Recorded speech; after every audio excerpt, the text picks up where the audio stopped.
De volta com o Direto do Plenário, já com imagens do plenário do Supremo para o reinício dos trabalhos na tarde desta quinta-feira, na segunda parte da sessão plenária de hoje, e que continuamos acompanhando, como sempre, ao vivo, direto do plenário. Podemos nos assentar, por favor? Declaro reabertos os trabalhos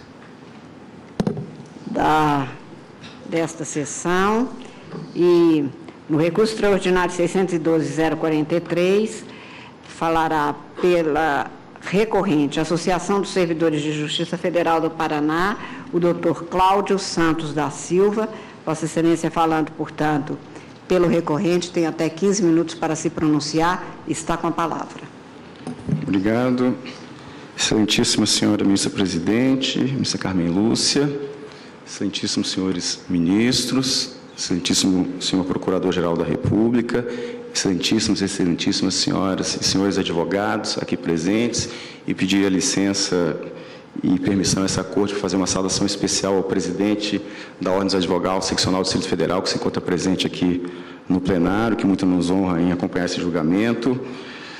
Senhoras e senhores, falamos em nome da associação recorrente neste processo paradigmático que pretende dar um destino ao processo coletivo reinante na nossa legislação.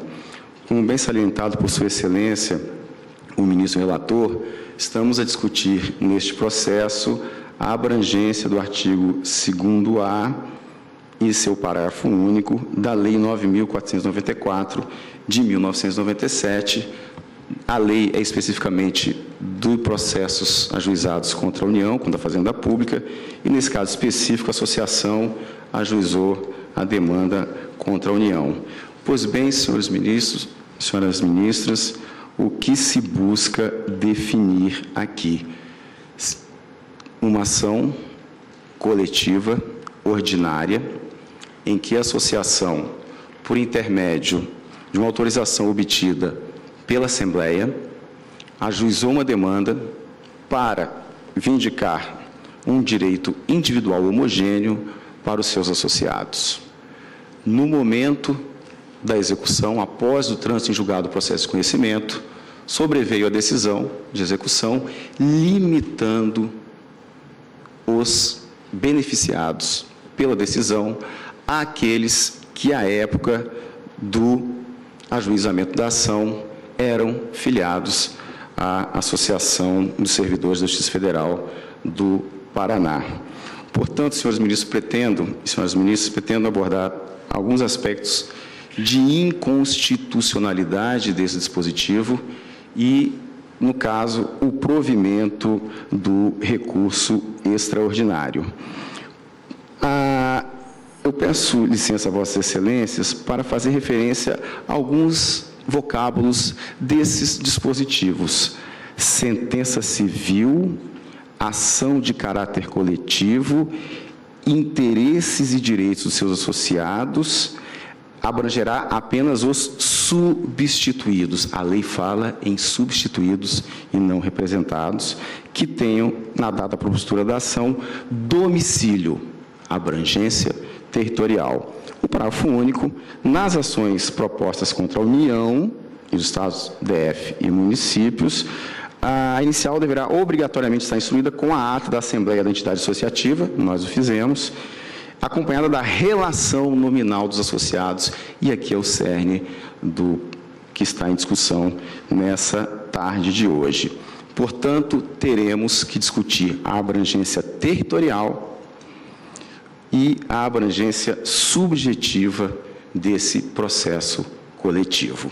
Pois bem, senhores ministros, senhoras ministras, a primeira inconstitucionalidade que trazemos a apreciação dessa egrégia corte é a incompatibilidade desses dois dispositivos, a cabeça do artigo, como gosta de se referir o ministro Marco Aurélio, e o seu parágrafo único, com o artigo 109, parágrafo 2º da Constituição.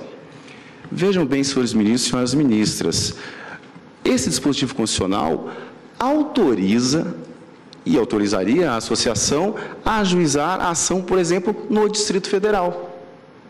O parágrafo 2º do artigo 109, ele traz um rol de opção para o demandante contra o ente público de ajuizamento. Domicílio do autor, onde houver ocorrido o ato ou fato que dê origem à demanda, onde esteja situada a coisa, ou no Distrito Federal. Senhoras ministras, senhores ministros, se a Constituição autoriza a associação a ajuizar uma demanda, por exemplo, no Distrito Federal, uma associação do Paraná, como impor uma limitação territorial a essa demanda coletiva, como faz o artigo 2º-A da indigitada lei? Parece, para a associação e os seus associados, que essa regra não encontra respaldo no que diz respeito a essa abrangência territorial com o dispositivo constitucional citado. E mais, senhores ministros, a prevalecer esse entendimento, nós teríamos também a violação ao artigo 5º, inciso 35, do livre acesso ao Poder Judiciário. Se a associação ficar circunscrita ao seu âmbito territorial, ela não poderá utilizar do artigo 109, parágrafo 2º, como o constituinte originário assim o fez. E, inclusive, essa Corte já se manifestou, tem um precedente, RE 234059, relatoria do saudoso ministro Menezes de Direito, em que Sua Excelência, aquela oportunidade, disse, ao decidir essa questão, o artigo 109, parágrafo 2º, não impede a formação de litisconsórcio ativo e mais, abro aspas, ao litisconsórcio é facultada a opção pela propositura da ação em qualquer das possibilidades previstas no dispositivo constitucional, fecho aspas. Portanto, parece para a associação que, neste caso, esse artigo legal é incompatível com a dicção do referido dispositivo constitucional. Outra inconstitucionalidade, senhoras ministras e senhores ministros, que a associação traz, que foi muito bem referido por Sua Excelência, o ministro Marco Aurélio, no seu relatório, o entendimento, a aplicação do artigo 5º, inciso 21 da Constituição. Aquele que autoriza as associações a ingressar em juízo, desde que constituídas há um ano. Senhores ministros, senhoras ministras, não custa recordar, e aqui estamos a falar do processo de execução, mas no processo de conhecimento, o RE 573232, tema 82, ele tratou dessa questão de abrangência subjetiva das ações coletivas. O que essa Corte acabou por firmar como precedente? Quando expressamente autorizados, as entidades associativas têm legitimidade para representar seus filiados judicial e extrajudicialmente. Naquela assentada, 3 aspectos da autorização foram analisados: a autorização expressa, individual, a autorização da Assembleia e uma autorização genérica contida no Estatuto. Essa terceira foi afastada. O Supremo disse não pode ter uma autorização genérica no Estatuto. Agora, a autorização individual e a autorização assemblear, essas permitem o ingresso em juízo pela entidade associativa. Portanto, sobre esse aspecto do conhecimento, já temos posição. E o que essa Egrégia Corte se debruça neste exato momento? Em um tema difícil, um hard case na questão da execução. A abrangência dos efeitos da coisa julgada em execução de sentença proferida em ação coletiva ajuizada por associação abrange só os filiados à data da propositura da ação ou no decorrer, aqueles que se associaram no decorrer do itinerário processual. Em outras palavras, a restrição temporal imposta pelo venerando a cota recorrido é constitucional? Essa restrição? Primeiro aspecto, estamos diante de uma ação coletiva ordinária, ou de rito ordinário. Não se trata de mandado de segurança coletivo, com súmula, nem de ação civil pública em que os eminentes advogados dos amici curiae admitidos nesse processo terão oportunidade de detalhar um pouco mais, conforme conversávamos há pouco, em relação a essa nossa intervenção aqui. Segundo, neste caso, estamos tratando de direito individual homogêneo. Não é direito coletivo, não é direito difuso. Direito individual coletivo. E, nesse aspecto, é que nós precisamos saber se a associação que obteve autorização da Assembleia para substituir os seus associados em juízo terá ou não a legitimidade para, no momento da execução, incluir todos aqueles que se associaram no itinerário do processo. Então, permite-se que se autorize na Assembleia no processo de conhecimento e não se vai permitir que a associação execute para os associados no momento da execução. E aqui, senhores ministros, senhoras ministras, pede-se venha para fazer essa relação com o que essa Corte já decidiu há alguns anos sobre a substituição processual. Nós estamos falando de processo coletivo. E a matéria que será abordada, a cada ente coletivo caberá decidir sobre o que vai pleitear, como vai deduzir a sua pretensão em juízo. E, nesse sentido, quando essa Corte fixou a autorização para os sindicatos, ela disse substituição processual ampla, geral e restrita. Não precisa de autorização, não precisa de assembleia, não precisa de listagem e, o que é importante, no processo de conhecimento e no processo de execução. Recordo-me da frase do ministro Aires Brito, que disse: constrói-se uma ponte com o processo de conhecimento e, na hora de executar, destrói-se a ponte porque o sindicato não vai poder substituir processualmente na execução. E aqui, senhores ministros e senhoras ministras, é a mesma situação. A associação ganha o processo e, na hora de executar, limita-se a data do ajuizamento. Senhoras ministras e senhores ministros, o processo demora muito. E como estamos a falar de processo coletivo, é um avanço para a jurisdição que o Poder Judiciário se debruce sobre um tema, decida, e isso vala para todos os associados. Então, o que se pretende é dar esse mesmo tratamento com essa diferenciação, porque no caso da associação, e aqui falo em nome da Associação dos Servidores do Judiciário Federal do Paraná, já que houve autorização da Assembleia, com o sindicato não precisa dessa autorização, mas para a Assembleia precisa. Nos parece que essa é a principal diferença que nós temos. E um outro aspecto, senhores ministros, senhoras ministras, temos também, nesse precedente 57323, que quando essa Corte se manifestou sobre esse aspecto, e aí o ministro Teori Zavascki, relator do acordo foi o ministro Marco Aurélio, e peço vênias para citar esse texto. Todavia, no caso concreto, a demanda foi proposta com base em autorizações individuais. Importante, não havendo notícia alguma sobre deliberação assemblear, sendo eles associados os únicos beneficiados pela sentença de procedência, consequentemente apenas eles. Ou seja, há uma referência à autorização da Assembleia. Parece-me que esse é o fator preponderante para que nós definamos se a associação poderá, neste caso, não ser submetida à limitação, seja ela territorial, seja ela subjetiva, senhores ministros, senhoras ministras.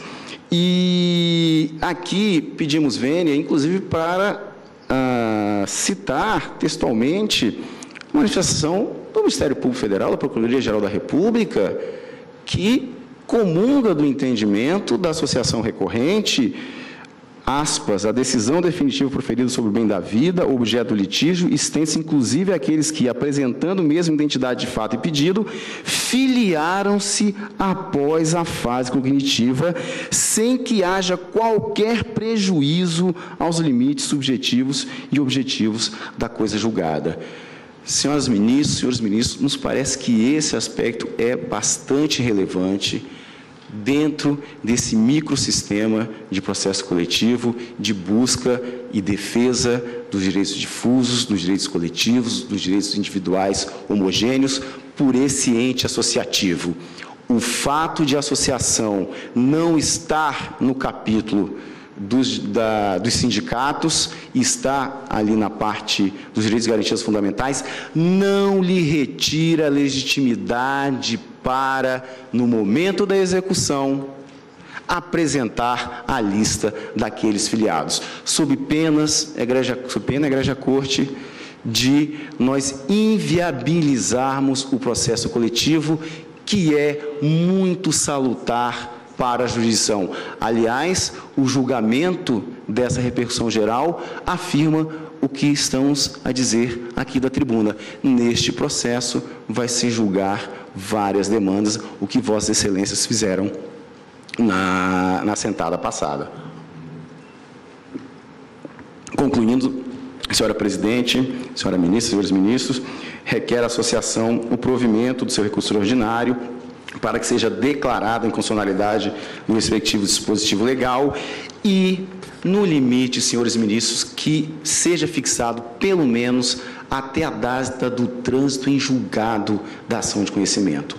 Transitou em julgado a ação de conhecimento, é o marco temporal que nós teríamos para isso. Obrigado. Obrigada, Vossa Excelência. Convido a falar pela União, doutor José Péricles Pereira de Souza, procurador da Fazenda Nacional. Vossa Excelência tem até também 15 minutos para se pronunciar. Está com a palavra. Excelentíssima ministra presidente, excelentíssima ministra Rosa Weber, excelentíssimos ministros, excelentíssimo procurador-geral da República, excelentíssimo presidente da OAB seccional DF, doutor Juliano, excelentíssimo procurador-geral adjunto da Fazenda, doutor Cláudio Cifelder, colegas serventuários da Justiça, colegas advogados, todos aqueles que nos acompanham pela Rádio Justiça, pela TV Justiça e pelas redes sociais, uma ótima tarde. Ministros, como o colega que me antecedeu e o muito bem feito relatório do ministro Marco Aurélio já indicaram, o tema 499 de repercussão geral reconhecida envolve os limites subjetivos da coisa julgada referente à ação coletiva proposta por entidade associativa de caráter civil. E, de pronto, dois comandos sobressaem. Na Carta Magna, o artigo 5º, inciso 21, e no outro plano infraconstitucional, o artigo 2º-A da Lei 9494 de 97, dispositivo esse acusado de inconstitucionalidade pelo recurso extraordinário. Aquele fragmento do texto constitucional, ministro Fux, diz que as entidades associativas, e não há palavras vãs na lei, muito menos na Constituição, quando expressamente autorizadas, têm legitimidade para representar, não substituir, seus filiados judicial ou extrajudicialmente. Vossas Excelências julgaram no tema número 82, com repercussão geral, o RS 573232 de Santa Catarina, já citado, que, para atender a essa necessidade de autorização expressa, não basta simples previsão estatutária genérica, até porque, como o ministro Marco Aurélio frisava ali, qualquer estatuto de qualquer associação traria a defesa de seus associados como um dos seus princípios.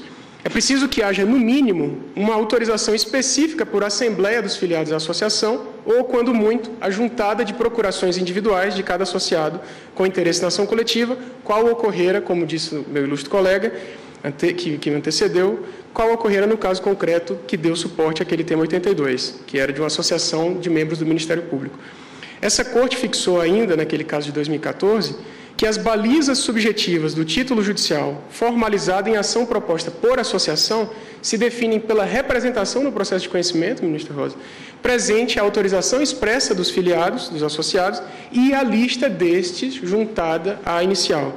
A rigor, esse trecho final da tese, que foi conduzida pelo voto do ministro Marco Aurélio, já definiria para o processo de hoje o acerto do magistrado de primeira instância, que no âmbito da execução do julgado, determinou a juntada da lista dos associados representados na ação de conhecimento. Portanto, na origem, assim começou o debate desse tema número 499, que associados podem se beneficiar da coisa julgada.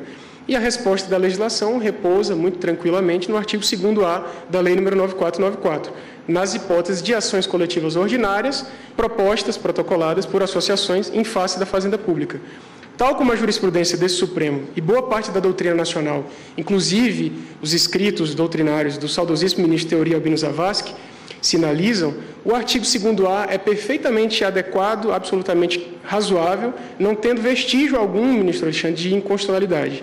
Se a associação é representante processual, como diz a própria Constituição, representar seus associados, significa, desde as lições de Giuseppe Chiovenda, ministro Fux, lições clássicas, que atua em nome alheio, defendendo o direito alheio, não sendo considerada parte do processo, mas um sujeito processual que dá às partes capacidade para estar em juízo. Na representação, o representado é que é parte, tanto na relação jurídica material como na relação jurídica processual. De sorte que há um litisconsórcio em processo como este, e diga-se, desde logo, que a jurisprudência brasileira é toda contrária ao litisconsórcio ativo facultativo ulterior. Sendo assim, ministro, nada mais ajustado que somente os associados que concordem com que sua associação os represente, concordem com os argumentos a serem apresentados, concordem com as teses a serem esgrimidas, com as despesas, inclusive, com as despesas processuais necessárias, etc., etc., é que se tornem partes representadas em determinada causa. Há diversos exemplos na prática associativa de filiados que não concordam com os termos do processo coletivo e terminam por ingressar com ações individuais. Isso porque, tal como ocorreu neste caso concreto, via de regra, as associações defendem direitos e interesses individuais, disponíveis, divisíveis, totalmente identificáveis dos seus titulares. É dizer, como frisava o ministro Teori, uma vez mais, nos seus escritos, que há geralmente uma defesa coletiva de direitos em vez de uma defesa de direitos coletivos. Neste contexto da Associação dos Servidores da Justiça Federal no Paraná, por exemplo, o que se demandava, ministra Carmen, era a devolução de valores relativos a imposto de renda sobre férias não usufruídas por necessidade de serviço. Então, data máxima vênia, nenhum direito transindividual, nenhum direito essencialmente coletivo ou difuso, como o próprio advogado já ressaltara, e sim um direito perfeitamente individual que poderia ser protegido por ação do próprio contribuinte. Portanto, ingressar com a ação sendo representado pela associação foi uma escolha. E Vossas Excelências bem frisaram no tema número 82, especialmente o ministro Fux, naquela ocasião, que aqueles que não escolheram a representação, que não autorizaram esse procedimento, não podem ser atingidos depois pela decisão do processo, seja a favor ou seja contrária. A preocupação de alguns juízos, de alguma parte da doutrina, nessa conjuntura, como também a Sejuspa falou na tribuna, é com a isonomia. É que pessoas supostamente na mesma situação fossem tratadas, recebessem um tratamento diferenciado. Primeiro que não é uma situação equivalente, ministra Rosa. Alguns são filiados a uma associação, participam de todos os atos, participam inclusive da Assembleia Autorizativa para ingressar em juízo, concordam em serem representados e esperam o resultado da lide, fazendo também força para que o resultado seja favorável. E outros apenas aproveitam do resultado, depois de já assentado. Segundo, que mostram a diferença entre uma coisa e outra, é que essa circunstância de alguns ganharem e outros perderem na justiça quanto a questões semelhantes, começa a rarear, principalmente depois do CPC de 2015, que teve toda uma preocupação com a integridade do sistema de precedentes e buscou fazer com que a malha de precedentes termine com aquilo que a doutrina chamava de loteria judiciária. Terceiro, mesmo nas hipóteses em que essa distinção acontece, é preciso notar que existem outros pilares do ordenamento jurídico a serem resguardados, como o princípio do juiz natural, ou seja, não é possível eleger um juízo já depois de saber o resultado, o princípio da boa-fé objetiva, o dever de boa-fé objetiva, a independência do Poder Judiciário e a consequente independência funcional dos seus membros, dos magistrados. Não é um modelo de probidade esperar que uma associação vença uma lide para somente depois, sem qualquer risco, filiar-se ou, de qualquer maneira, aproveitar-se do provimento jurisdicional favorável. Aliás, esse tipo de atitude é preocupante não apenas sob o prisma das pessoas naturais que se associam para levar alguma vantagem, mas também sob o ângulo das associações que vendem suas vitórias como trunfos. Claro, não é o caso da associação aqui dos autos, que é uma associação séria, não é como algumas associações que Vossa Excelência bem conhecem, parecem mais de fachada, mas que rentabilizam títulos executivos judiciais como se fossem títulos de bolsas de valores mobiliários. Por derradeiro, ministros, cumpre notar que a própria Lei do Mandado de Segurança, a Lei 12.016 de 2009, seu artigo 22, parágrafo 1º, demonstra o quanto o microsistema de ações coletivas, embora não estimule nem deseje, se conforma com, às vezes, respostas jurisdicionais contraditórias. Aquele parágrafo 1º do artigo 22 dispõe que o mandado de segurança coletivo não induz litispendência para as ações individuais e que os efeitos da coisa julgada não beneficiarão o impetrante a título individual se ele não requerer a desistência de seu mandado de segurança para, a partir da ciência que teve do mandado de segurança coletivo, para se filiar a uma associação que possa protegê-lo na ação coletiva. Portanto, excelências, quando o artigo 2º-A e seu parágrafo único da Lei nº 9494 limitam a abrangência subjetiva da coisa julgada aos filiados da associação a data da propositura da ação coletiva, além de respeitar o Instituto da Representação, também promovem essas duas disposições a racionalidade das escolhas dos jurisdicionados e suas consequências, a própria autodeterminação individual. Quando ingressar com ação coletiva, quando ingressar com ação individual, quando e por que se associar a uma determinada entidade, também promovem a racionalidade das tutelas jurisdicionais, para que as partes saibam sobre o que e contra quem se defendem, inclusive para que os juízos também compreendam sobre o que e para quem decidem. Promovem, por fim, a racionalidade do próprio ordenamento, enquanto um todo estruturado, porque não parece legítimo, por exemplo, fugir da prescrição que atingiria uma pretensão individual para se aliar a posteriori a uma ação coletiva já em fase de execução, ou uma ação coletiva com trânsito em julgado já formalizado. De outro lado, ministro, há que comentar, e já me encaminho para o final, ministro presidente, um outro aspecto importante do artigo 2º-A da Lei 9494, que é organizativo, inclusive, para o próprio judiciário. A coisa julgada numa ação coletiva ordinária proposta por associação frente à fazenda pública alcançará aqueles que tenham domicílio à época da propositura da ação no âmbito de competência territorial do órgão prolator, ou seja, do juiz de primeiro grau. Essa Suprema Corte, examinando a reclamação número 7778 de São Paulo, apurou a lógica dessa norma e de uma norma semelhante, que é o artigo 16 da Lei 7347, que é a Lei da Ação Civil Pública. E, naquela ocasião, o ministro Gilmar Mendes, como relator do processo, afirmou, aspas, o limite da territorialidade pretende demarcar a área de produção dos efeitos da sentença, tomando em consideração o território dentro do qual o juízo tem competência para processar e julgar os feitos. Se se permitisse, e esse aqui é que se deve sublinhar, se se permitisse que a interposição de um recurso a órgão com jurisdição nacional tivesse o condão de alterar essa realidade, sempre haveria legítimo interesse recursal da parte, mesmo quando já tivesse seu pedido julgado procedente, pois restaria a possibilidade de se estenderem os efeitos desse julgado a todo o território nacional. E disse Sua Excelência, ministro Gilmar, nitidamente esse não foi o objetivo da lei e não se pode admitir desvirtuamento. O ministro Nery da Silveira também, posicionando-se muito parecido nesse tema, na ADI número 1576, afirmava que o juiz só pode oficiar sobre matéria a respeito da qual é competente dentro dos limites da sua jurisdição. Assim, continua Sua Excelência, mesmo em se tratando da ação civil pública, em matéria que seja de sua competência, não pode dar provisão de âmbito nacional. Um juízo estadual, por exemplo, não pode dar uma provisão de âmbito nacional. Sua Excelência, assim, se referia numa ação civil pública veiculada pelo Ministério Público. Tanto mais fortes, então, as razões para, numa ação ordinária, proposta por associação particular, para que assim seja, o juízo se limite a seu âmbito de competência na prolação da sentença. Com efeito, Excelência, e mais ainda depois do novo CPC, não são os juízos de primeira instância, data vênia, que emitem decisões vinculantes a todo o território nacional, mas sim as cortes superiores, como essa Egrégia Corte e o Superior Tribunal de Justiça, por exemplo. As decisões daqueles juízos têm, sim, efeitos erga omnes, mas limitados ao âmbito de competência territorial que possuem. Se determinada associação, por exemplo, obtiver, por meio de ação coletiva, em favor dos seus associados, em certa comarca ou certa subseção judiciária, uma tutela jurisdicional que isente um filiado seu de imposto de renda ou uma parcela de imposto de renda, aquele beneficiário, se vier a residir em outro estado, obviamente continua com aquele direito protegido. Então, não se trata bem de uma limitação geográfica. É mais uma limitação, sim, subjetiva, com um critério geográfico, que é um critério escolhido pela lei, que é a competência territorial do órgão prolator. De maneira que nenhum requisito do artigo 2º-A da Lei 9494 parece fora do esquadro constitucional ou do prumo da razoabilidade, por isso o recurso extraordinário merece desprovimento e a União sugere a tese de que a coisa julgada referente à ação de caráter coletivo proposta em face da Fazenda Pública por entidade associativa limita-se aos representados que na data da propositura da ação sejam a ela filiados e tenham domicílio no âmbito de competência do órgão prolator da sentença. Muito obrigado, Excelência. Agradeço a Vossa Excelência. São 3 os amicicúria, portanto, dobrando o tempo o que dá 30 minutos, cada um terá 10 minutos.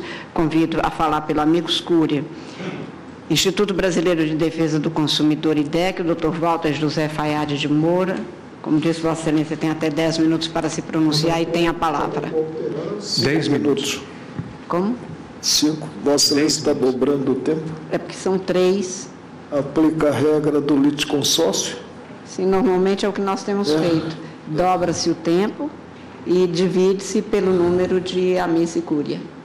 Então, como são 3, dividido por... multiplicado por 2. Eu, particularmente, em se tratando de terceiro e não de parte, não dobro o tempo. Eu me pronuncio no sentido de dividir os 15 minutos pelos 3 assistentes, pelos 3 terceiros. Pois não.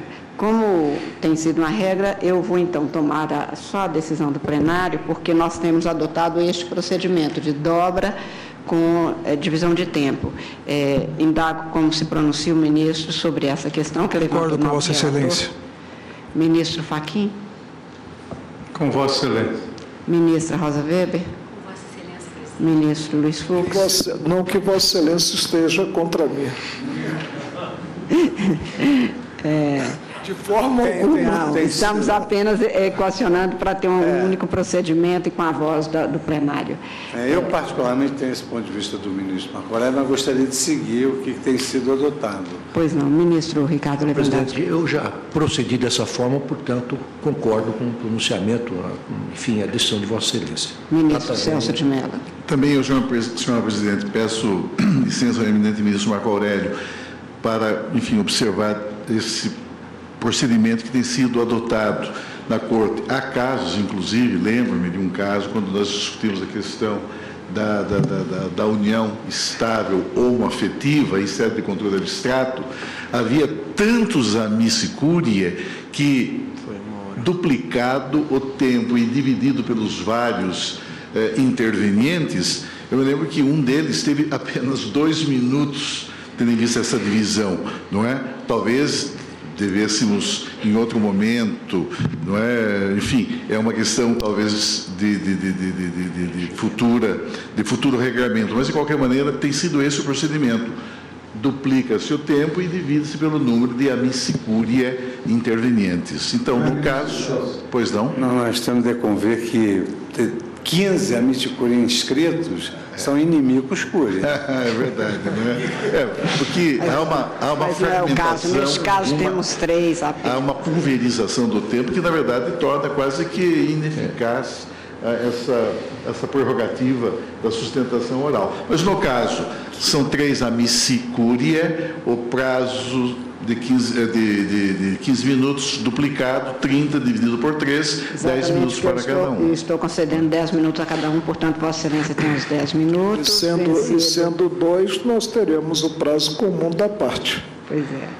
E Vossa Excelência tem até 10 minutos para se pronunciar, tem a palavra. Eu agradeço a eminente ministra presidente desta Corte, juíza das juízas, e a saúde em nome de todos os magistrados aqui presentes, ilustre representante do Parquet Federal, doutor Rodrigo Janot, senhoras e senhores servidores dessa casa, a quem saúdo na pessoa do secretário de sessão, dos secretários de sessão, advogados e advogadas aqui presentes, a quem saúdo na pessoa dos competentes e habilitados advogados e procurador que me antecederam e que me sucederão, senhoras e senhores aqui presentes, objetivamente, vou tentar usar o menor tempo possível, já advertido, e espero lembrar o IDEC como um amigo dessa Corte, não como inimigo dessa Corte, meu professor Luiz Fux. Objetivamente, dentro da nossa perspectiva, já foi muito bem colocado pelo eminente relator a diferença técnica que existe entre representação processual e substituição processual. E esta definição técnica processual, ela tem reflexos muito graves para o que eu vou traçar a partir de agora dessa tribuna. Quem me honrou com o mandato, estava aqui ontem, a presidente de honra do Instituto Brasileiro de Defesa do Consumidor, para mim, a advogada dos brasileiros, engenheira agrônoma, que trouxe desde a primeira hora as principais demandas de substituição do combalido povo brasileiro que não tem condições para pagar uma passagem de ônibus para se dirigir ao fórum. Pessoas estas que, se pagarem, eminente ministro Fachin, a associação que cobra o IDEC e é módica, não terão dinheiro para pagar o pão da semana. Daí porque o reflexo de limitação do exercício de associação e os desdobramentos que o associativismo civil trazem para o judiciário e para o poder público afetam exatamente esses cidadãos que são os substituídos principalmente nas ações coletivas lato sensu. E cito como exemplo paradigmático a ação que a FEBRABAN quer derrubar aqui no Supremo e lá no STJ, que é a ação dos planos econômicos. O uso tanto do precedente relatado pelo ministro Lewandowski, mas cujo voto vencedor foi do ministro Marco Aurélio, meu também professor, ele tem sido utilizado pelo Superior Tribunal de Justiça, com advertências do Supremo em sentido contrário, para eliminar execuções de poupadores já na idade de 80 a 90 anos, de títulos contra os bancos para pagar os expurgos inflacionários, sob a exigência de que eles sejam filiados ao IDEC. E agora, com esse precedente, que tenham dado autorização até a data da propositura da ação. Quem é o IDEC para ter acesso a todos os correntistas do Brasil? Se tivesse, estaria respondendo por ação penal, porque estaria quebrando dados bancários de brasileiros.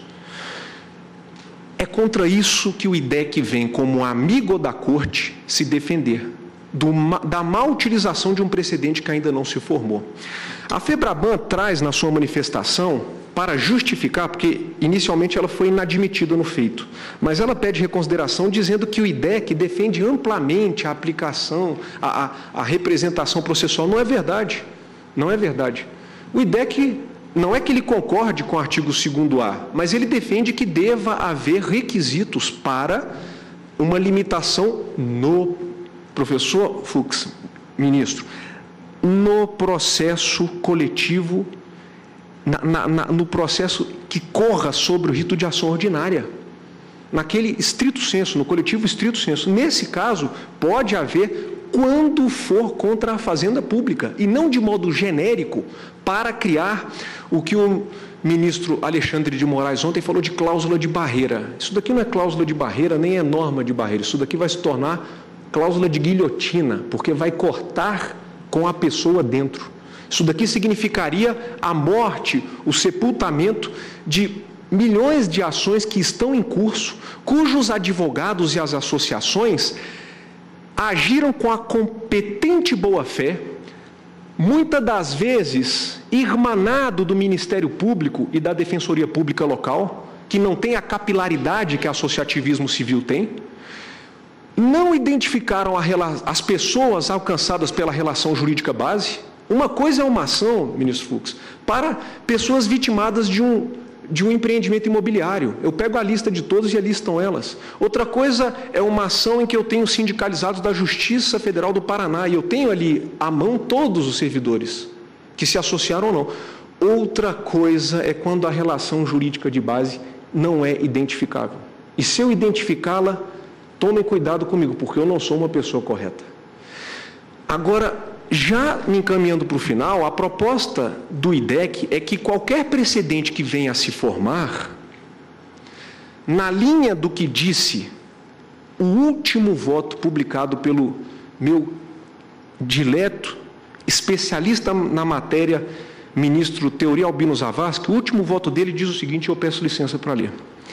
Num recurso extraordinário dos bancos, é o Banco do Brasil, ele pede para aplicar o 57232, e quem dirá o que fará com esse precedente agora, para extinguir uma ação de poupador, ministra Carmen Lúcia, que era uma execução de sentença já transitada e julgada. O que diz o ministro Teori? RE 961699, é um agravo regimental. A legitimidade para a execução individual de sentença proferida em ação civil pública, independentemente de autorização específica do exequente ou deliberação assemblear, e assim diz o artigo 82 do Código de Defesa do Consumidor, ao contrário do que diz o meu colega da Procuradoria, para as ações ordinárias. Ele falou isso, mas para ações ordinárias. Advém do próprio dispositivo da sentença que julgou a ação civil coletiva de planos econômicos, alcançando todos os poupadores indiscriminadamente, ainda que não associados ao IDEC, sendo que tal capítulo decisório, por força de coisa julgada, é indiscutível na fase de cumprimento de sentença. Palavra do ministro Teori, um dos últimos votos, é com ela que nós ficamos. E o último ponto, apenas para deixar consignado, do debate de ontem, que realmente foi uma aula que deixaria José Levi, meu professor, boquiaberto. Eu não posso criminalizar o associativismo dessa tribuna, como fez o meu amigo procurador da Fazenda. E eu repudio essa colocação, porque o associativismo do Brasil não é leilão de sentença. Ele é a ocupação de uma omissão da deseducação do brasileiro que não tem capacidade de acesso aos seus direitos. O discurso contrário a isso é que os grandes devedores do Brasil surfam com essa falta de acesso ao Poder Judiciário. O maior devedor desse país e que ocupa o aparelho judiciário é a União Federal. E vem aqui degolar ações de pessoas que têm direito subjetivo, tutelado e dado por juiz, que é o corpo público mais responsável desse país. Falar que a associação civil leilou a sentença significa coisificar o direito do brasileiro. Eu não admito isso. E por último, eu exerço parcela de poder quando ajuizo a ação coletiva. O poder incumbido ao Ministério Público não é dele, foi delegado por mim constitucionalmente.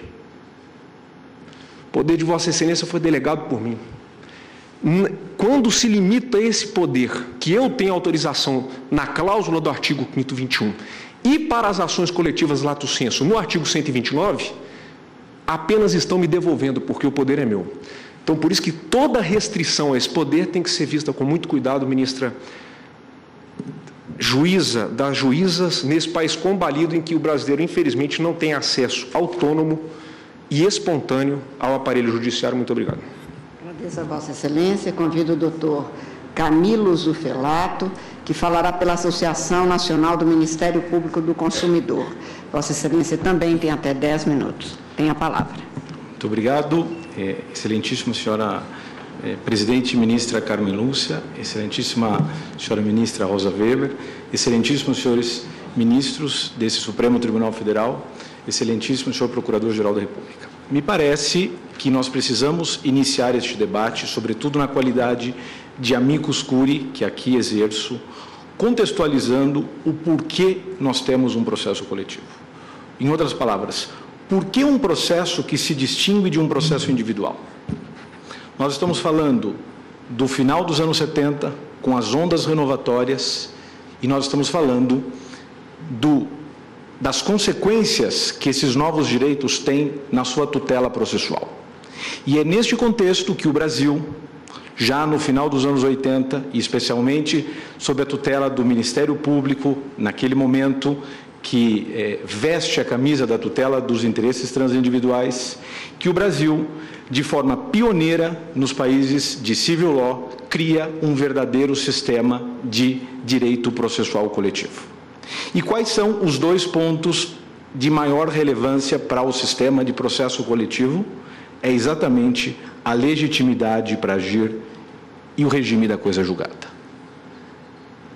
Ministros, na tarde de hoje nós estamos mais uma vez nos debatendo sobre o tema da legitimidade ativa e dos efeitos da eficácia subjetiva dessa coisa julgada. E especialmente num ponto absolutamente relevante, como o orador que me antecedeu já destacou, que é a importância do associativismo na defesa desses interesses transindividuais. A escolha do modelo brasileiro foi a adoção de um sistema de legitimidade concorrente e disjuntiva, colocando entre os legitimados entes públicos, dentre eles Ministério Público e Defensoria Pública e outros, e também às associações civis. E por que é importante destacar esse sistema de legitimidade para o processo coletivo? Porque é exatamente a associação aquilo que é considerado o corpo intermediário, ou seja, o representante do verdadeiro titular desse direito, que é a sociedade civil. Este ponto é importante porque toda celeuma que gira em torno deste processo, com uma transcendência para todo o processo coletivo brasileiro, é exatamente a distinção entre qual a espécie de atuação destas associações. E aqui é preciso deixar claro que esse é, inclusive, um dos motivos que esse tema está nesta Corte, que a Constituição trata da atuação dos legitimados no processo coletivo em inúmeros momentos. E um destes momentos é no artigo 5º, inciso 21 da Constituição. Na tradicionalíssima atuação como representante de seus associados. Portanto, nós estamos aqui a nos referir a processo individual. Ou seja, é exatamente por isto que se distingue da legitimidade para o processo coletivo dos sindicatos, que sempre foram, tradicionalmente, legitimados para a defesa de grupos sociais. Mas não para por aí, porque esta não é a única modalidade de atuação das associações. E aqui me parece que está o cerne daquilo que eu tenho denominado de um grande mal-entendido em torno do tema legitimidade ativa para o processo coletivo por associação. Em primeiro lugar, porque esta regra do artigo 5º, 21 da Constituição, que reflete um sistema de legitimidade individual, portanto, representação, não é o mesmo sistema do chamado microsistema processual coletivo. Se nós verificarmos na Lei da Ação Civil Pública, artigo 5º, Código de Defesa do Consumidor, artigo 82, nós temos uma outra modalidade de legitimidade ativa para as associações, que esta, inclusive, como não foi dito anteriormente, na sustentação oral da Procuradoria da Fazenda Nacional, o artigo 5º expressamente dispensa deliberação assemblear. E por que foi didático o legislador no âmbito do Código de Defesa do Consumidor? Exatamente porque já se visualizava, naquele momento, uma confusão na jurisprudência nacional em aplicar o 5º 21, que é próprio de um processo individual de representação, para um processo de natureza coletiva, que tem legitimidade ou extraordinária, portanto, substituição processual, ou, ministro Fux, um dos nossos maiores processualistas brasileiros, a chamada legitimação autônoma para a condução do processo. E por que essa expressão me parece que deveria vir à colação neste momento? Porque por trás dessa expressão, legitimação autônoma, é exatamente o enfoque para dizer que isto independe de qualquer tipo de deliberação assemblear, como diz o próprio 5º do Código de Defesa do Consumidor, ou qualquer tipo de deliberação individual concedendo poderes para que essa associação atue na defesa desses associados. Nós sabemos, como acabou de ser dito, qual é ou quais são os pressupostos constitucionais que estão na base do associativismo. E mais, a legislação infraconstitucional brasileira, já tentando resguardar o interesse destes associados ou dos membros do grupo que eventualmente serão atingidos pela coisa julgada coletiva, cria um regime de coisa julgada segundo um evento litis. Ou seja, é exatamente diante da desnecessidade de autorização individual ou assemblear que a coisa julgada só os atinge para beneficiar. Ou seja, é o contexto do caso aqui discutido. Nós temos uma coisa julgada claramente oriunda de um processo que tem natureza coletiva, pela própria natureza do direito aí discutido, cujos efeitos podem ser aproveitados por todos aqueles que se situam no contexto desse grupo que teve a sua situação jurídica tutelada pelo processo coletivo. E por que me parece que essa distinção que eu acabo de fazer é fundamental e transcende os autos?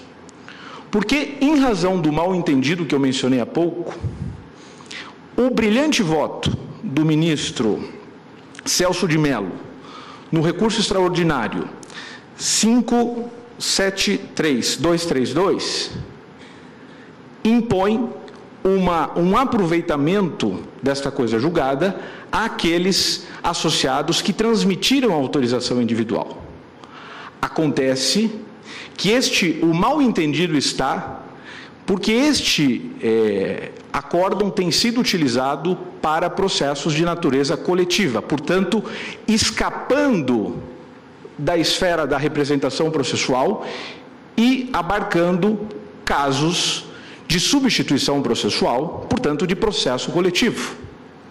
Como acabou de ser dito também nessa tribuna, o próprio Supremo Tribunal Federal já desfez este mal-entendido. E, mais uma vez, o saudoso ministro Teori Zavascki, um dos maiores conhecedores do processo coletivo brasileiro, foi, nesta corte, o ministro que, de maneira adequada, fez aquilo que nós chamamos de distinção.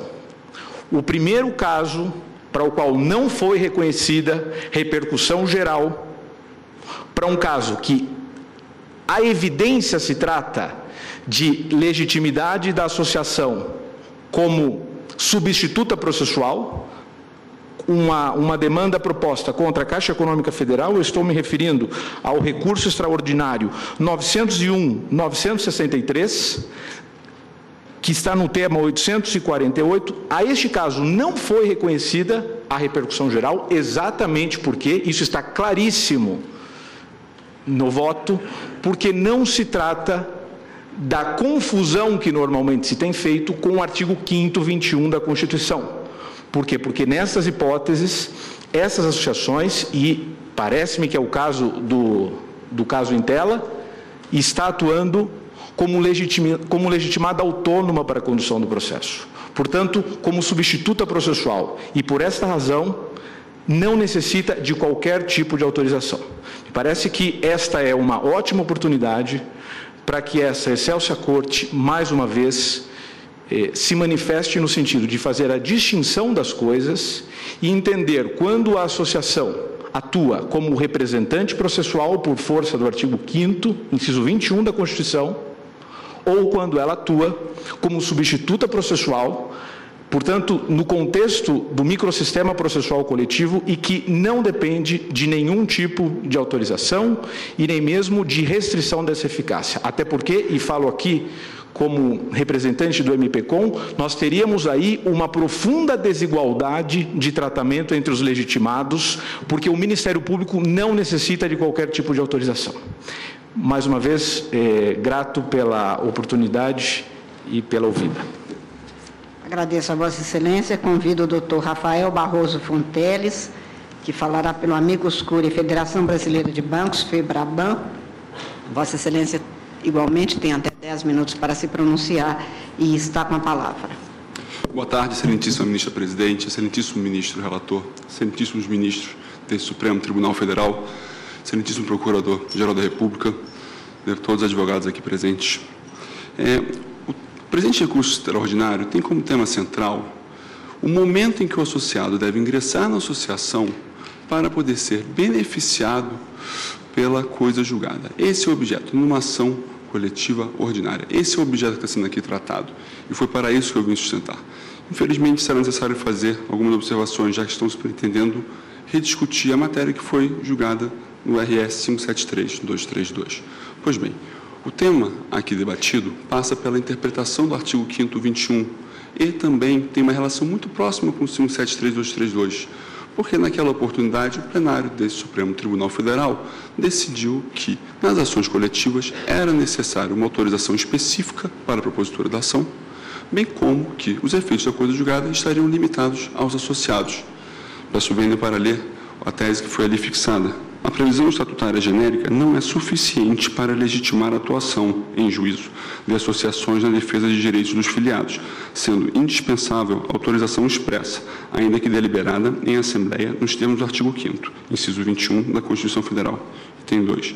As balizas subjetivas do título judicial, formalizada em ação proposta por associação, são definidas pela representação no processo de conhecimento, limitada à execução aos associados apontados na inicial.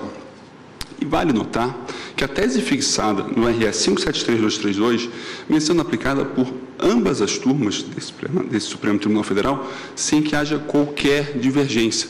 E ela vem aplicando isso em todas as ações coletivas, independente da sua natureza.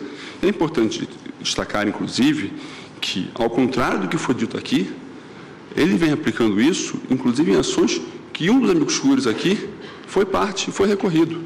Basta pegar precedente na relatoria do ministro Teoriza Vasque. Agravo regimental no recurso extraordinário 836123, discute execução de planos econômicos. Foi dado provimento ao recurso aplicando-se o 573232.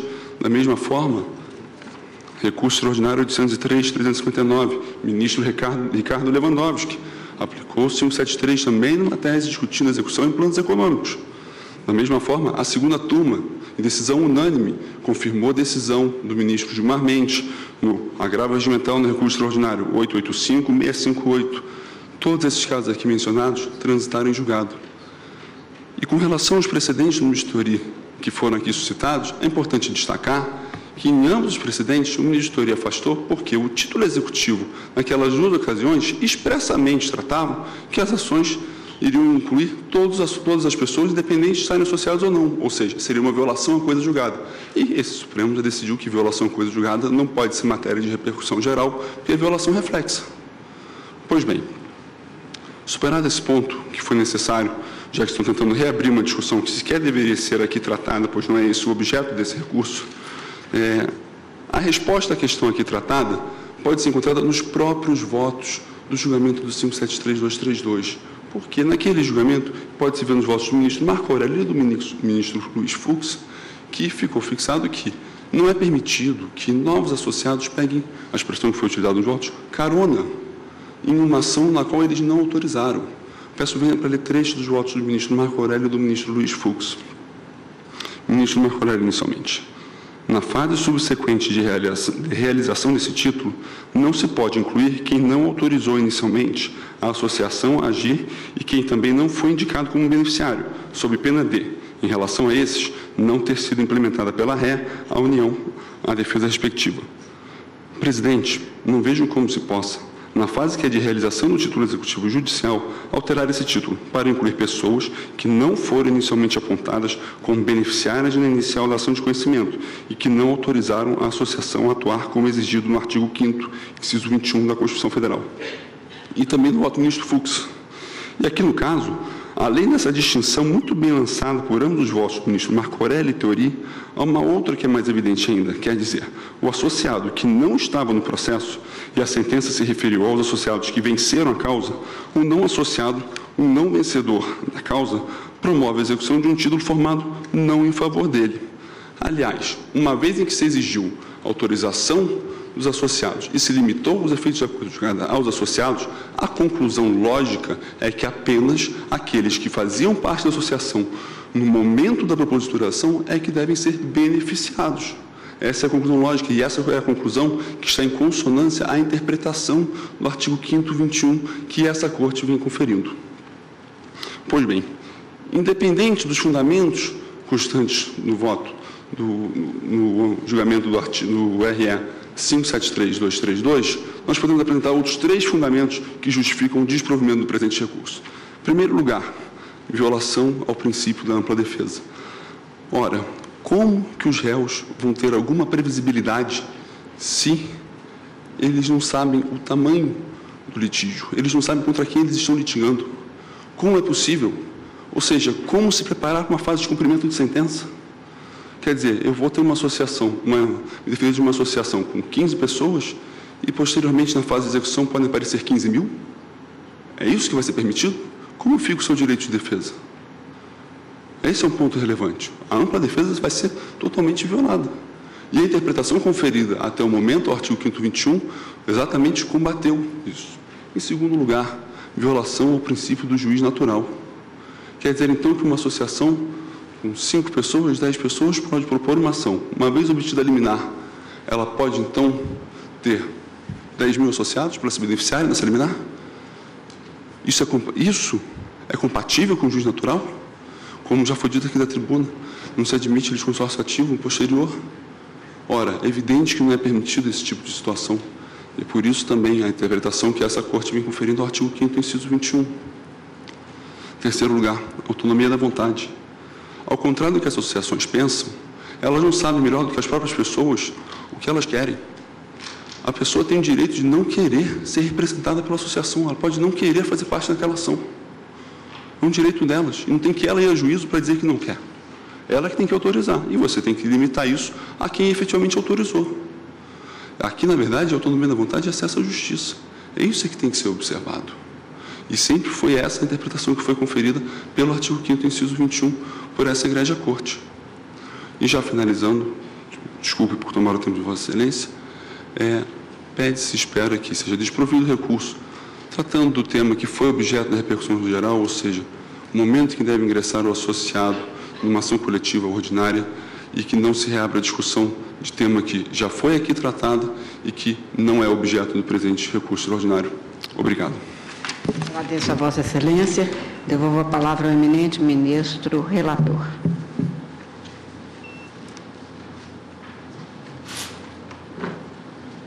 Presidente, talvez seja interessante esgotar o voto, que não é longo, né? Claro. Até porque não costumo distribuí-lo aos colegas com antecedência, né? E aí talvez possam visitar as linhas que escrevi, né? Com acesso ao voto, né? Pressupostos de recorribilidade atendidos. Cumpre assentar as balizas subjetivas e objetivas do caso concreto, visando a delimitação da controvérsia submetida ao crivo do Supremo.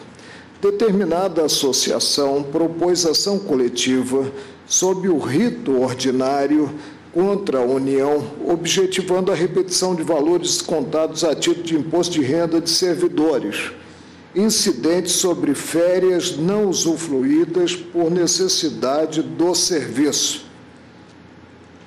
Uma situação já aqui individualizada, férias não gozadas. Com a procedência do pleito no processo de conhecimento e o subsequente trânsito em julgado, foi deflagrado pela associação o início da fase de cumprimento da sentença. Nesta fase, o Tribunal Regional Federal veio assentar, em sede de agravo, a necessidade de a peça primeira da execução vir instruída com documentação comprobatória de filiação do associado em momento anterior ou até o dia do ajuizamento da ação de conhecimento, que desagou no título judicial em execução, observado o disposto no artigo 2A, parágrafo único da Lei 9.494/97, incluído pela medida provisória 2180/35, reeditada 35 vezes, portanto, né, de 2001, desprovidos declaratórios sobreveio extraordinário, como consignei. Consoante consignado, quando da admissão da repercussão geral da matéria, cumpre definir o momento adequado de exigir-se a comprovação de filiação daqueles representados pela associação e representados no âmbito no âmbito da jurisdição do órgão julgador, para fins de execução de sentença proferida em ação coletiva. Ação coletiva sob o rito ordinário. Não estamos aqui a cogitar de ação civil pública, nem de ação popular. Ressalto a proximidade da lide com aquela dirimida pelo Pleno em 14 de maio de 2014, no extraordinário 573-232, também submetida ao regime de repercussão geral, cujo acórdão foi por mim redigido. Naquele caso, terceiros que não tinham anuído a propositura de determinada demanda por certa associação buscavam executar o título executivo surgido. Seriam aqui, num linguajar carioca, os paraquedistas, né? Na oportunidade, considerado o artigo 5º, inciso 21 da Constituição Federal, o Tribunal proclamou a indispensabilidade de prévia e específica autorização dos associados para ajuizamento da ação por associação civil a envolver interesses destes, sendo insuficiente a constatação de previsão genérica no Estatuto. Embora a controvérsia, na medida em que a admitida repercussão geral estivesse limitada, naquela ocasião, à necessidade de autorização expressa dos associados, acabou-se por avançar, em decorrência da ótica veiculada no tema em discussão neste processo. Ficou assentado, então, o entendimento segundo o qual a extensão subjetiva do título executivo formado alcança somente os associados representados no ato de formalização do processo de conhecimento, presentes a autorização expressa conferida à entidade e a lista contendo o rol de nomes anexada à inicial. Confiram a ementa, representação associados, artigo 5º, inciso 21 da Constituição Federal, ao alcance o disposto no artigo 5º, inciso 21 da Carta da República, encerra representação específica, não alcançando previsão genérica do Estatuto da Associação a revelar a defesa dos interesses dos associados. A segunda ementa desse acordo, título executivo judicial, associação, beneficiários, as balizas subjetivas do título judicial, formalizado em ação proposta por associação, é definida pela representação no processo de conhecimento, presente a autorização expressa dos associados e a lista destes juntada à inicial. E cito aqui os dados do recurso extraordinário em que lavramos esse acordo. Sustento, no tocante à questão debatida, as mesmas razões que perfilhei no julgamento do precedente. Faz-se em jogo definir se é legítima a adoção de marco temporal relativamente à filiação de associado para efeito de execução de sentença proferida em ação coletiva de rito ordinário, ou, como queiram, ação plurima. Em síntese, cabe esclarecer se filiados em momento posterior ao da formalização do processo de conhecimento e que, por esse motivo, não constaram da relação de nomes anexada à inicial da demanda, tendo em vista o artigo 2A da Lei 9494/97, são alcançados e beneficiados pela eficácia da coisa julgada. É válida a delimitação temporal. Diversamente da regência alusiva a sindicato, observados artigos 5º, inciso 70, e 8º, inciso 3 da Lei Maior, no que se verifica verdadeiro caso de substituição processual, o artigo 5º, inciso 21, nela contido, concernente às associações, encerra a situação de representação processual, a exigir, para efeito da atuação judicial da entidade, autorização expressa e específica dos membros, os associados, presente situação próxima à de outorga de mandato, não fosse a possibilidade de concessão da referida anuência em Assembleia Geral, que eu admito, uma Assembleia específica, e aí a maioria delibera. Quanto ao ajuizamento, eis o teor do preceito. As entidades associativas, quando expressamente autorizadas, é o preceito da Constituição, tem legitimidade para representar seus filiados judicial ou extrajudicialmente. Sobre a definição, já em 1998, quando integrava a segunda turma, e dela tenho saudade, especialmente na área penal, tendo em conta a situação hoje da primeira turma, tive a oportunidade de consignar. Eu admito a parte. Admito a parte, ministro Marco. Eu, como novato, e que cheguei, fiquei magoado agora, ministro Marco Aurélio. Isso nós providenciaremos uma sexta cadeira para Vossa Excelência. Migrarei. Para a segunda turma. Não imagino, o Supremo já é muito, termos o Supremo, porque o vocábulo sugere atuação no colegiado maior, que deveria ser o colegiado único. Já temos muito com duas turmas, né? Possibilidade, portanto, de se ter a divergência intestina, que maior descrédito causa a tribunal. Ministro Marco Aurélio, Vossa Excelência tem saudade da segunda turma, não gosto de ninguém sair da primeira. Hoje eu estaria ombreando com o ministro Celso de Mello, né? E os colegas da turma. Né? Mas quando eu deixei a presidência, migrei, porque eu saí da segunda turma para a presidência. Mas quando deixei a presidência, migrei para a primeira turma, talvez atraído também por outro grande colega, o ministro José Paulo Sepúlveda Pertence. Continuo, presidente, depois do registro saudosista.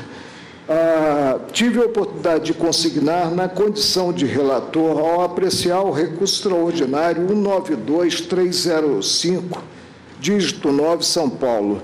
Dúvidas não pesam sobre a distinção entre o instituto previsto no inciso 21, representação, e no inciso 70, substituição processual, ambos do rol das garantias constitucionais. As associações representam os filiados judicial ou extrajudicialmente, quando expressamente autorizadas, enquanto os partidos políticos com representação no Congresso Nacional, organização sindical, entidade de classe ou associação legalmente constituída em funcionamento há pelo menos um ano, substituem membros ou associados em juízo, considerada a ação constitucional que é o mandado de segurança. E dou aqui os dados do precedente. Ante o conteúdo da Constituição Federal, a autorização expressa pressupõe associados identificados, com rol determinado, aptos à deliberação. Nessa situação, a associação, além de não atuar em nome próprio, persegue o reconhecimento de interesse dos filiados, decorrendo daí a necessidade da colheita de autorização expressa de cada qual, de forma individual, ou mediante, admito, a Assembleia Geral designada para esse fim, considerada a maioria formada. Esse foi o entendimento adotado pelo Pleno no julgamento da ação originária 152, Rio Grande do Sul, relator o ministro Carlos Veloso, com acordo publicado no Diário de 15 de setembro de 99, e pela segunda turma, no extraordinário há pouco mencionado. A especificidade da autorização deve ser compreendida sob o ângulo do tema, no que individualizado o interesse a ser buscado, e da vontade, mesmo que em Assembleia Geral. Em qualquer caso, antecedendo essa autorização, a propositura da demanda. Qual o motivo? Fiz ver no julgamento do recurso extraordinário 573-232 Santa Catarina, a enumeração dos associados até o momento imediatamente anterior ao do ajuizamento se presta à observância do princípio do devido processo legal, inclusive sob o enfoque da razoabilidade. Por meio dela, presente a relação nominal, é que se viabiliza o direito de defesa, o contraditório e a ampla defesa. Confiram o seguinte trecho do voto que proferi na ocasião. Indago. Formado o título executivo judicial como foi, a partir da integração na relação processual da associação, a partir da relação apresentada por essa quanto aos beneficiários, a partir da autorização explícita de alguns associados, é possível posteriormente ter-se, e aqui penso que os recorridos pegaram carona nesse título, eu me referi aos paraquedistas, né?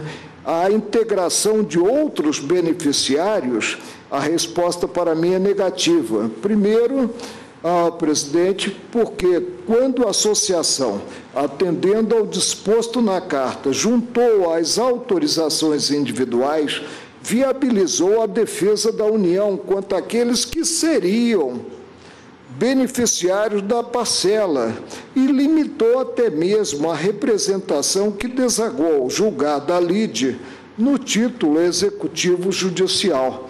Na fase subsequente de realização desse título, não se pode incluir quem não autorizou inicialmente a associação a agir e quem também não foi indicado como beneficiário, sob pena de, em relação a esses, não ter sido implementada pela ré, a União, a defesa respectiva.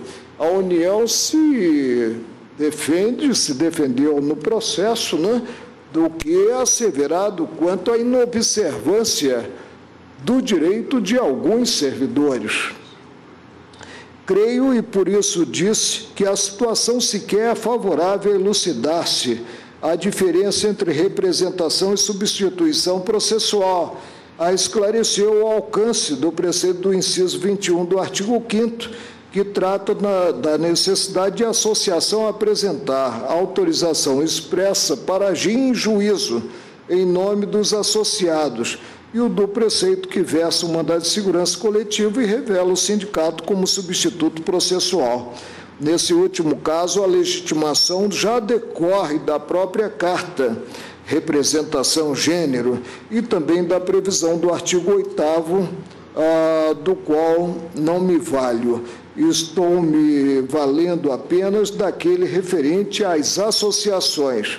Presidente, não vejo como se possa, na fase que é de realização do título executivo judicial, alterar esse título, para incluir pessoas que não foram inicialmente apontadas como beneficiárias na inicial da ação de conhecimento e que não autorizaram a associação a atuar como exigido no artigo 5º, inciso 21 da Constituição Federal. Prossigo no voto deste caso. Uma vez confirmada naquela sentada a exigência de autorização específica dos associados para a formalização da demanda, decorre, ante a lógica, a oportunidade de comprovação da filiação até aquele momento do ajuizamento da ação estampada no processo de conhecimento. A condição de filiado é pressuposto do ato de anuir com a submissão da controvérsia ao judiciário, e a relação visa a defesa do réu. Defende-se considerada a situação de representados que teriam sido prejudicados em algum direito, né? Não vejo, pelos argumentos pendidos, a alegada inconstitucionalidade do artigo 2º-A da Lei 9.494/97 a dispor, vou repetir, a sentença civil prolatada em ação de caráter coletivo proposta por entidade associativa na defesa dos interesses e direitos de seus associados abrangerá apenas os substituídos aqui representados, né? Houve um escorregão no tocante ao emprego técnico dos vocábulos, que tenham, na data da propositura da ação, domicílio no âmbito da competência territorial do órgão prolator. Parágrafo único. Nas ações coletivas propostas contra a União, os Estados, o Distrito Federal, os municípios e suas autarquias e fundações, a petição inicial deverá obrigatoriamente estar instruída com a ata da Assembleia da entidade associativa que a autorizou, acompanhada da relação nominal dos seus associados e indicação dos respectivos endereços. Em direito, os fins não justificam os meios. Descabe potencializar a prática judiciária, tendo em vista a possível repetição de casos versando a mesma matéria, para buscar respaldar o alargamento da eficácia subjetiva da coisa julgada formada. Essa não é a solução adequada, considerado o efeito multiplicador, uma vez previstos na legislação ordinária mecanismos de resolução de casos repetitivos. O Estado Democrático de Direito é, antes de mais nada, liberdade, mas liberdade materializada mediante a estrita observância do devido processo legal. A problemática da eficácia territorial do pronunciamento judicial é resolvida a partir da jurisdição do órgão julgador. Isso em se tratando de ação plurima, submetida ao rito ordinário.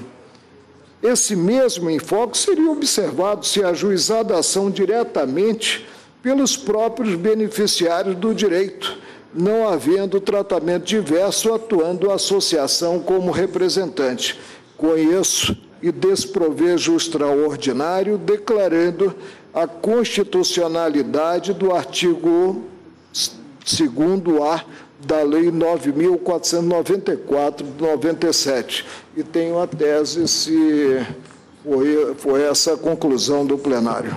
Pois não. Então, o ministro relator nega provimento ao recurso e eu proponho aos senhores ministros, já tinha adiantado ao ministro relator, que nós suspendêssemos o julgamento para a retomada e colheita dos votos no início da próxima sessão de quarta-feira, de tal forma que continuaríamos o julgamento, mas apenas na sessão seguinte, já tem razão do horário, e, portanto, começaríamos a partir do que foi o voto do ministro relator. Se põem de acordo os senhores ministros, eu, então, agradeço aos senhores ministros, senhor procurador. A pergunta que nos fazemos, a ministra Rosa chamou a atenção, em relação ao julgamento anterior, todos nós temos a DIN sobre essa... É muito oportuno essa... Eu também, né? A ministra Rosa tem um relatório aqui de tantas ações. A pergunta é se não poderíamos, embora não tenhamos... Delegar aos relatores, e como houve súmula, delegar aos relatores para aplicação monocrática. Mas isso ficou definido ou não? É a proposta que é feita aqui. Senhor presidente, Vossa Excelência faria constar isso em ata, que nós estamos autorizados a decidir monocraticamente na esteira da tese aprovada. Peço vênia, presidente, nós temos aí uma forma prática de simplificarmos a apreciação da matéria, que é a feitura de lista e submissão ao colegiado. Eu peço vênia para não abrir exceção no tocante ao processo que revele o controle concentrado de constitucionalidade. Pois não. Ouço separadamente apenas para constar, ministro Alexandre. Eu concordo com a proposta. Ministro Fachin. Por igual, senhor presidente. Ministra Rosa, ministro Fux. Ministro Ricardo Lewandowski. Eu peço, vênia, ao ministro Marco Aurélio, que nós temos procedido assim em outras ocasiões também, não obstante a importância da ação objetiva, e, portanto, eu concordo com a proposta. Ministro. Eu também, presidente, e aqui até adiciono um argumento de que aqui nós temos o efeito vinculante da própria decisão, portanto, que já tem um efeito expansivo, né? Hoje reforçado no Código Fux. Pois então, também me ponho de acordo e, portanto, fica delegado aos ministros a possibilidade, e é uma possibilidade, de monocraticamente decidirem, aplicando o que foi apresentado como a tese aprovada pelo plenário nesta matéria. Claro que não é obrigatório. Agora, de qualquer forma, não se fica compelido. Compelido a exatamente o que acaba de proceder dessa forma. Presidente, eu estou de acordo também. Eu tenho uma situação particular, é que eu tenho vistas. Sim, aí no caso de vista já o início do julgamento terá que trazer por causa do cômputo dos votos anteriores.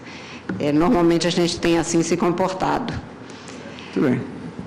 Senhores ministros, eu agradeço a presença de todos, ao Procurador-Geral da República, desculpa, é que o Bonifácio Andrada, a senhora secretária, senhores advogados, senhores servidores, muito obrigada a todos pela presença, pelo trabalho. Desejo a todos uma excelente noite, fim de semana, e declaro encerrada a presente sessão, reiterando, no início da próxima sessão, haverá retomada a partir da colheita de votos deste recurso extraordinário. Como relator, apenas para dizer que o voto está disponibilizado às partes e a possíveis interessados. Presidente, desculpe voltar ao assunto, mas eu quero me lembrar dos meus. O ministro Toffoli ontem disse que reajustaria a posição dele nos casos dos quais eu pedi vista, de modo que eu posso desistir da vista e, portanto, volta para o relator. Sim. Mas aí, de toda sorte, eu acho que, como é administrativo, eu encerrei a sessão com os advogados de pé, acho que não há problema, ministro Barroso, de jeito nenhum. Considero que na presença do ministro Toffoli resolve. Eu combino com ele. Exatamente. Agradeço, portanto, a presença de todos. Muito obrigada.